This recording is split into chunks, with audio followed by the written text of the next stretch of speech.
The warning indicators on defense platform Aegis 9 did not flash red. They did not pulse with the frantic urgency of a standard system malfunction. Instead, every single monitor across the main command deck turned a solid, frozen white.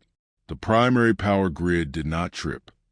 It was suppressed, squeezed into submission by an external gravitational force so immense that the structural steel beams inside the bulkhead walls began to groan and weep rust. Commander John Vance did not look at the main tactical display. He did not need to. Through the reinforced view screen of the forward observation deck, the vacuum of space was no longer dark. It had been replaced by a wall of obsidian geometry. The Kresh Vale flagship, the Immutable, had emerged from slip space directly inside Earth's upper orbital ring. It did not look like a ship. It looked like a floating mountain of interlocking crystalline plates, 3 miles wide, its surface humming with a pale violet hue that signaled its active lattice shifter drive. Attention, indigenous life forms of Sol 3. A voice boomed through the deck speakers. The language was translated into English via a harsh mechanical synthesis that carried no inflection, no emotion, and no room for negotiation. It was a voice of High Prelate Zarv, leader of the Kresh Vale Vanguard. Your orbital grid is neutralized. Your defensive vectors are mathematically solved. Your biological survival is no longer an efficient expenditure of resources. You have exactly 60 seconds to broadcast your unconditional planetary capitulation. Failure to do so will result in the immediate deployment of our G-Vein convergers. Your atmosphere will be stripped. Your oceans will boil. Choose. John Vance wiped a smear of dried grease from his knuckles. He looked down at his terminal. A small, secondary screen was still flickering, powered by an isolated emergency battery loop. On it, a single green icon blinked, Vanguard 3. It was an unarmored civilian evacuation transport, carrying 900 non-combatants out of the New Chicago sector. Among them was his 12-year-old daughter, Maya. The transport was stuck. Its ion thrusters were locked in the gravitational wake of the alien flagship's arrival. If the Immutable fired its primary weapons, the resulting kinetic shockwave would tear the civilian vessel into confetti. He had promised Maya he would meet her at the Jovian extraction point. He had never broken a promise to her. He didn't intend for today to be the first. Vance reached out and gripped the emergency broadcast handle. His hand was steady, though the skin over his knuckles was split and raw from swapping out a blown power coupling 20 minutes prior. He pulled the lever down. "This is Commander John Vance, United Earthfleet," he said. His voice was flat. It lacked the theatrical bravado of a desperate soldier. It was the voice of a man telling a customer that the store was closed. "I've reviewed your request, Zarv. Here is our counterproposal. You first." For 3 seconds, there was absolute silence on the comms channel. Then a dry, clicking sound echoed from the speaker, the alien approximation of amusement. "Your response has been calculated as statistically irrelevant," Zarv replied. "Initiating purification." The forward observation window shattered as a beam of pure violet light struck the lower defensive ring of Aegis 9. The Kresh phase beam didn't just blast through the armor plates. It dissolved the molecular bonds of the titanium alloy skin, turning 40,000 tons of military hardware into a cloud of drifting, glowing dust. The decompression alarms began to scream, a high-pitched, rhythmic wail that sliced through command deck. "Sir, hull breach in sectors 4 through 9. Lieutenant Miller shouted, his fingers flying across a half-dead console as smoke poured from the ventilation ducts. "The automated blast doors aren't dropping.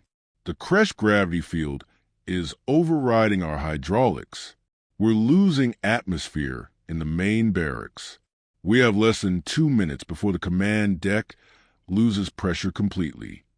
Vance didn't look back at him. "Seal the decks manually. Throw the explosive bolts on the umbilical collars. If we do that, We isolate ourselves from the secondary ammunition vaults. Miller yelled over the roar of rushing air. Do it anyway, Vance commanded. Before Miller could reach for the manual release, a massive shutter ripped through the floor plates. A sound like a freight train slamming into a concrete wall echoed from the rear of the command deck. The reinforced steel bulkhead behind them began to bulge inward. The metal grew cherry red, then white-hot, before buckling with a deafening screech. A Kresh boarding pod had pierced the hull. It wasn't a sleek boarding craft. It was a jagged spike of matte black metal that had forced its way through 3 layers of combat plating.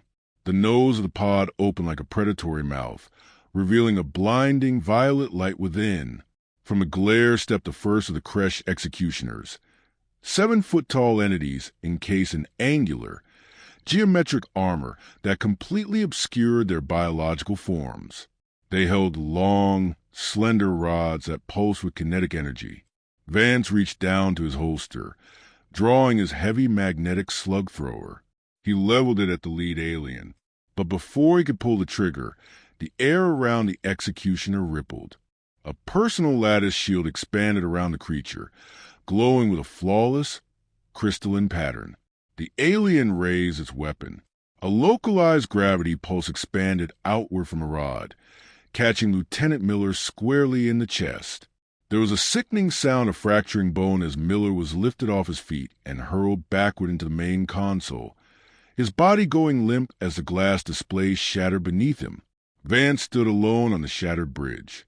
The alien moved its weapon toward him. The automated airlocks were completely dead. The vacuum of space was clawing at the broken observation windows, the emergency force fields flickering and dying. Vance looked into the faceless, geometric visor of the executioner. The creature didn't rush. It moved with the slow, deliberate certainty of an entity that believed it had already won. The floor beneath Vance's feet tilted violently. The station's primary reactor core was beginning to lose its magnetic containment. If the core blew now, Vanguard 3 would be caught in the blast radius along with the station. Vance took a deep breath of the thinning, ozone-heavy air, his finger tightening on the trigger of a weapon he knew could not pierce the alien shield. He was out of time, out of options, and completely cut off from the rest of the fleet. The magnetic slug thrower in Vance's hand fired 3 times. The high-velocity tungsten rounds left the barrel with a deafening crack, traveling at Mach 4 against any human target or even a light armored vehicle. The kinetic force would have been devastating, but as the slugs hit the glowing violet perimeter of the Kresh executioner's lattice shield, they didn't ricochet. They didn't even slow down normally. They simply stopped dead in midair, their kinetic energy absorbed and distributed evenly across the hexagonal grid of the alien's armor. The flattened pieces of metal dropped to the deck plates with a hollow clink. The alien didn't pause. It adjusted the grip on its kinetic rod, the violet light at the tip intensifying into a brilliant, concentrated point. Vance didn't wait for the next gravity pulse. He dove to his right, rolling over a pile of scorch cable trays just as a wave of invisible force slammed into the spot where he had been standing. The heavy steel command table was crushed instantly, crumpled into a ball of compressed metal, like an aluminum can stepped on by a boot. The shock wave of the impact caught Vance's shoulder, throwing him against the wall of the maintenance access shaft. Pain shot down his left arm, sharp and cold, telling him his collarbone was cracked. He scrambled backward into the narrow, dark tunnel of the maintenance shaft, pulling the manual release cable on the emergency hatch. A heavy, unpowered iron door dropped down with a metallic thud, separating him from the bridge. It wouldn't hold him long. The Kresh executioners could cut through 3 inches of solid iron with their localized gravity fields in less than a minute, but it gave him space. The maintenance shaft was pitch black, lit only by the intermittent orange flashes of short-circuiting electrical lines. Vance dragged himself through the tight corridor, his boots slipping on hydraulic fluid. The air here was cold, freezing fast as the station's life support systems began to fail completely. His breath came in ragged, white plumes. Zar's voice cut through his tactical earpiece again. The alien had bypassed the local encryption keys with terrifying ease. Commander Vance, your resistance defies structural logic. Your defense platform is currently operating at 12% structural integrity. Your civilian evacuation transport, designated Vanguard 3, has been pulled into our secondary gravity tractor. In exactly 3 minutes, its hull will collapse under external pressure. Why do you continue to exert physical effort toward an impossible outcome? Vance didn't answer. He reached the end of the shaft and dropped down into the auxiliary pump room of Sector 3. This was the dirty underbelly of Aegis 9, a massive chamber filled with a loud, rhythmic thumping of industrial-grade coolant pumps and rows of thick, insulated pipes carrying liquid helium to the station's primary railgun battery. It smelled of sulfur, burnt oil, and stale sweat. He stumbled over to the main diagnostic console. The glass screen was cracked, but the orange text was still readable. The station's primary weapon, a 300-meter-long magnetic railgun capable of launching a 2-ton slug at 1% the speed of light, was still functional, but its targeting systems were blind. The Creshvale electronic warfare units had flooded the local sensor spectrum with white noise. Computer, Vance grunted, his teeth clench against the pain in his shoulder. Bypass the targeting computer. Give me manual trajectory alignment on the main railgun. A mechanical voice chimed from the console. Warning. Manual alignment requires visual confirmation. Target acquisition without telemetry increases margin of error by 800%. Just give me the stick, Vance muttered. A heavy, dual-grip control yoke rose from the center of the console, its mechanical gears grinding with a dry, unlubricated shriek. Vance grabbed the right grip with his good hand. Through a small, thick quartz viewing port directly above the console, he could see the silhouette of the Kresh flagship. It was positioned directly above the station, its massive G-vane convergers glowing with an intense, blinding white light as they charged their primary planetary weapon. The iron hatch at the top of the maintenance shaft didn't just open. It exploded inward, the metal sheared into sharp fragments by a massive gravity pulse. Vance looked up to see the geometric silhouette of the Kresh executioner leaping down into the pump room. The creature landed on the steel grating 20 feet away, its armor completely unmarked, its lattice shield glowing with that same perfect, unbreakable violet light. Behind it, 2 more executioners stepped out of the shadows. They didn't draw weapons. They simply moved forward, blocking the only exits from the room. Your weapon is a kinetic primitive. The lead executioner spoke, its synthesized voice echoing off the metallic walls of the pump room. Our lattice shields are mathematically absolute. They cannot be breached by raw velocity. Your effort is concluded. Vance looked at the control yoke in his hand. Then he looked at the massive liquid helium pipes running directly above the executioners' heads. A slow, grim smile crept onto his blood-smeared face. You guys really love your math, don't you? Vance said, his voice dropping to a low, dangerous growl. He didn't aim the main railgun at the flagship. He didn't even aim it at the executioners. He slammed the control yoke completely forward, aiming the massive, 300-meter barrel of the station's main weapon straight down into the secondary docking ring of his own station, the exact location where the Kresh fleet's boarding ships were anchored. Let's see you calculate this, Vance said. He slammed his thumb down on the manual firing stud. The recoil of the 300-meter railgun firing inside the station's own structure was catastrophic. The 2-ton tungsten slug tore through the lower levels of Aegis 9 at 12,000 miles per second. The kinetic back force didn't just shake the station. It ripped the entire lower docking ring clean off its structural mounts. A blinding flash of blue electrical arcing filled the pump room as the railgun's capacitor banks discharged all their energy at once. melting the primary power conduits into liquid copper. The explosion had the exact effect Vance had intended. The sudden, violent shift in the station's mass broke the Kresh flagship's gravity tractor lock on the civilian evacuation transport.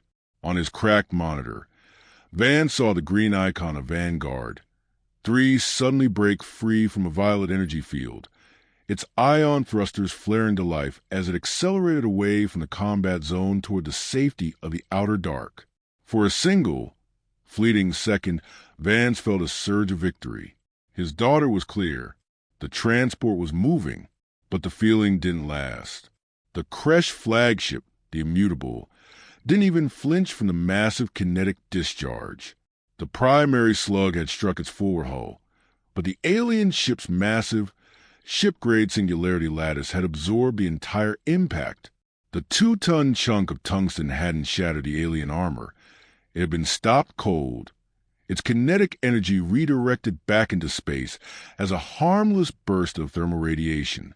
Worse, the violent destruction of Aegis 9's lower docking ring had triggered a cascade failure in the station's primary reactor containment field. The automated safety systems had completely locked down. The emergency cooling valves were jammed by distorted bulkheads, and the core temperature was rising exponentially. Vance looked across the pump room. The 3 Kresh executioners were still standing. The blast had shattered the steel grating around them, but their personal lattice shields had protected them from the flying debris and the superheated plasma venting from the ruptured lines. The lead alien lifted its kinetic rod, its faceless visor fixed on Vance. "A calculated sacrifice," the alien stated, its voice completely leveled despite the chaos around them. "You saved the civilian vessel from immediate destruction. However, your action has accelerated your own station's terminal collapse. The probability of your survival is now 0%. The civilian vessel's escape vector is temporary. We will reacquire them once this platform is neutralized." "Dad." A young girl's voice broke through the static, weak and distorted but unmistakable. It was Maya. "Dad, the sensors are showing your station is collapsing. The engines are back online, but we can't come back for you. There's too much debris. Dad, please answer me." Vance reached for his comm switch, but his hand stopped. If he told her the truth, she would try to force the transport turnaround. If he told her he was trapped, her final memories would be of his terror. He didn't press the button. He stayed silent, his knuckles white as he gripped the edge of the console. High Prelazar to Commander Vance.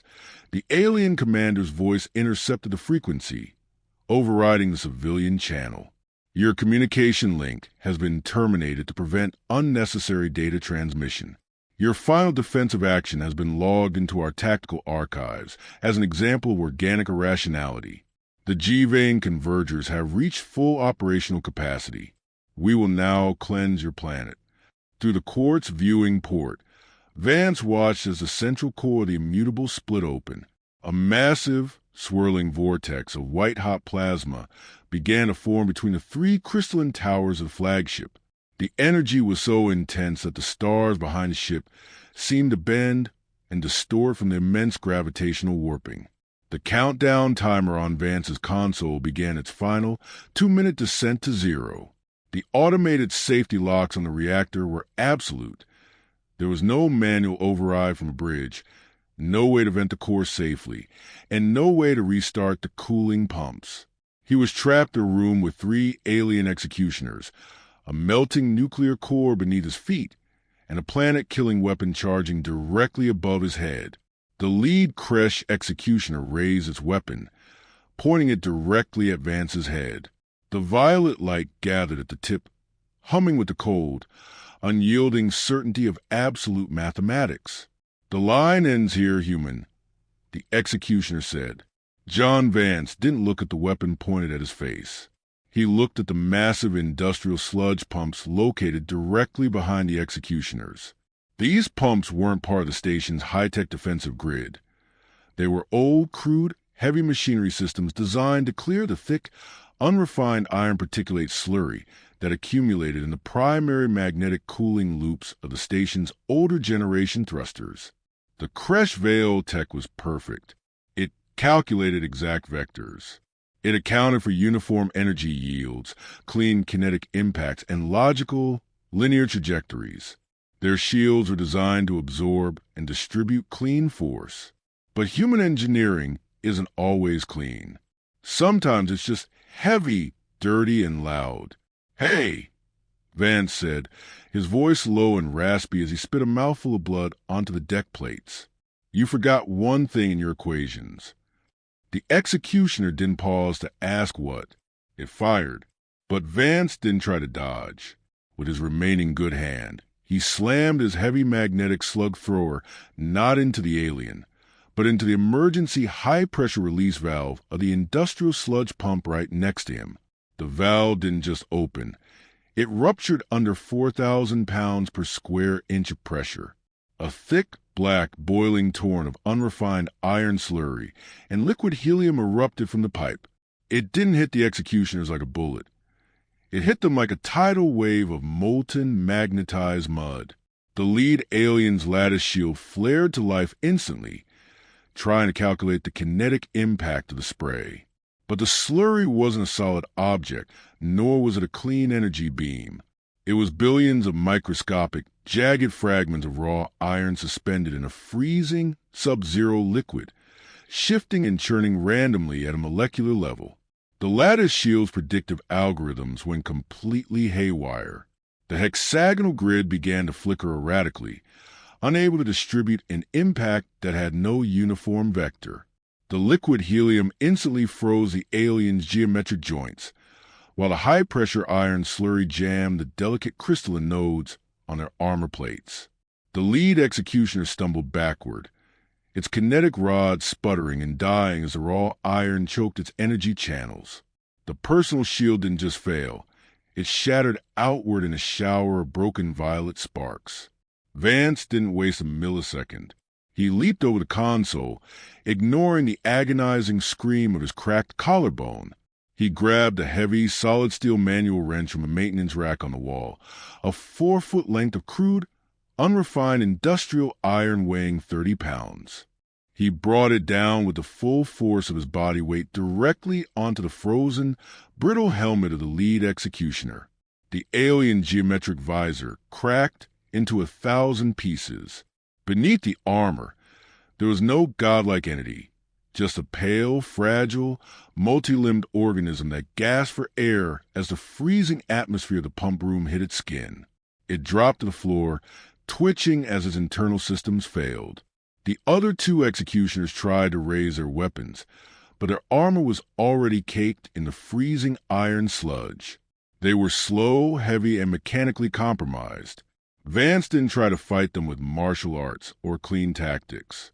He used a heavy iron wrench like a primitive club, battering their weapon arms, shattering their frozen knee joints, and using pure, unadulterated human lever force to tear the crystalline nodes clean off their chest plates.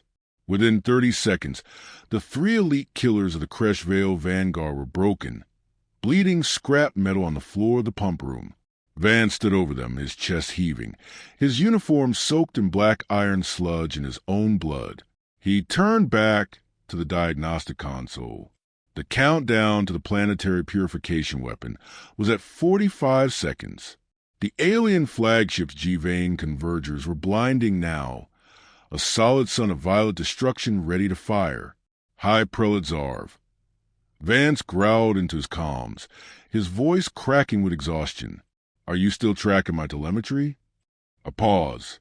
For the first time, the alien commander's voice did not sound mechanical. There was a faint, distinct tremor of static distortion in the signal, the alien equivalent of confusion. "Commander Vance, our sensors indicate your execution squad has ceased biosignatures. This is mathematically inconsistent with your tactical resource parameters. What have you done?" "I introduced you to Earth logic," Vance said, dragging himself toward the primary reactor core control housing. "Your tech is based on perfect math. Our tech is based on iron, fire, and friction. And right now, I'm about to turn this entire station into the dirtiest, most uncalculated piece of scrap metal this galaxy has ever seen. Vance didn't try to fix the cooling system. He did the exact opposite. He ripped the manual emergency containment magnets right out of the reactor wall, overriding the automated safety locks by physically destroying the circuits with his iron wrench. The station's nuclear core didn't just go critical. It lost its shape entirely. It became a wild, uncontained 5,000-degree ball of melting iron and radioactive plasma, trapped only by the station's outer structural shell. Vance grabbed the auxiliary thruster control handle, the manual override that bypasses the main navigation computers. He didn't aim for an escape vector. He aimed the entire, melting, radioactive defense platform straight at the center of the Kresh flagship. Aegis 9 was no longer a defense platform. It was a 300,000-ton kinetic missile, glowing with the white-hot intensity of a dying star. The uncontained plasma from the melting core had breached the internal bulkheads, turning the lower half of the station into a trail of burning, radioactive fuel that screamed to the vacuum of space. Inside the auxiliary pump room, the heat was already blistering. The paint on Vance's armor was bubbling and peeling away. He didn't look at the temperature gauges. His eyes were locked on the view screen as the massive, crystalline form of the immutable grew until it filled his entire field of vision. On the bridge of the alien flagship, High Prelazar was no longer calculating probabilities. The automated defense grids of the immutable were flashing error codes that the Kresh Veil software had never been programmed to understand. Their Singularity Lattice was designed to deflect clean energy beams, uniform plasma bolts, and calculated kinetic slugs. It was not designed to stop a massive, asymmetrical, melting chunk of industrial iron and uncontained nuclear waste moving at sublight speeds, shifting its center of gravity randomly every microsecond as it melted from the inside out. Target vector is unalignable. The alien bridge crew reported, their synthesized voices overlapping in panic. The human vessel is not maintaining a geometric trajectory. Its mass distribution is completely non-uniform. The Singularity Lattice cannot establish an equalization frequency. Fire the G-vein convergers, Zarv ordered, his voice losing all its cold precision. Destroy it before impact. The planetary weapon fired. A beam of pure, world-stripping violet energy struck the oncoming defense platform. Under normal circumstances, the beam would have dissolved any ship instantly. But Aegis 9 was already a chaotic soup of melted metal and uncontained magnetic fields. The beam didn't dissolve the station. It merely superheated the melting iron slurry, turning the entire platform into a hyper-pressurized, radioactive shotgun blast of liquid metal. 1 second later, Aegis 9 struck the Kresh flagship. The impact was absolute. The melting iron hull of the station smashed through the immutable's outer lattice shield, like a brick through a stained glass window. The chaotic, non-uniform energy of the melting reactor core flooded the alien ship's crystalline power grid. The nodes couldn't distribute the heat. They couldn't calculate the vector. The entire 3-mile-wide flagship began to detonate from the inside out, its flawless geometric plates fracturing and shattering into millions of jagged pieces of drifting glass. In the final millisecond before impact, Vance had thrown himself into the station's primitive manual emergency ejection pod, a heavy, unpowered iron tube designed for low-tech survival. The pod had been launched backward by the force of the reactor's initial breach, hurtling away from the explosion into the dark void. Through the tiny, thick glass viewport of the pod, Vance watched the destruction of the Vanguard fleet. The immutable was gone, turned into an expanding ring of white-hot debris that sliced through the smaller Kresh cruisers surrounding it like shrapnel. The terrifying alien empire that had demanded Earth's surrender had been dismantled by the one thing they couldn't quantify, a human being who refused to follow the rules of their math. Vance reached down to his survival pack, pulling up the manual short-range comms radio. He clicked the switch. "Vanguard 3, Vance muttered, his voice weak, his vision blurring at the edges of an intense G-force of the launch. "This is Aegis 9. The path is clear. Proceed to the Jovian extraction point." For 3 long seconds, there was nothing but the cold hiss of cosmic static. Then, the radio crackled to life. "Dad!" Maya's voice came through, clear and loud this time, free of alien interference. "Dad!" We see the explosion. The alien fleet is breaking formation. They're retreating. "We're safe, Dad. We're safe." Vance let out a long, ragged breath. He leaned his head back against the cold iron wall of the pod, his eyes closing as the adrenaline finally left the system. "I told you, kiddo. I never break a promise." The battle for Earth's orbit was over.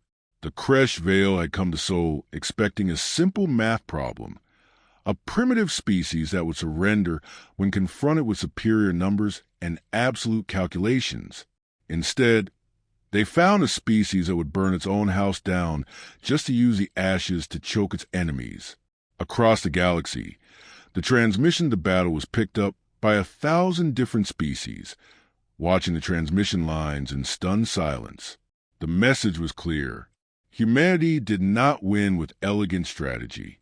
They did not win with flawless technology. They won with raw grit, dirty engineering, and a terrifying willingness to break the universe's rules just to survive. The demand for Earth's surrender would never be made again.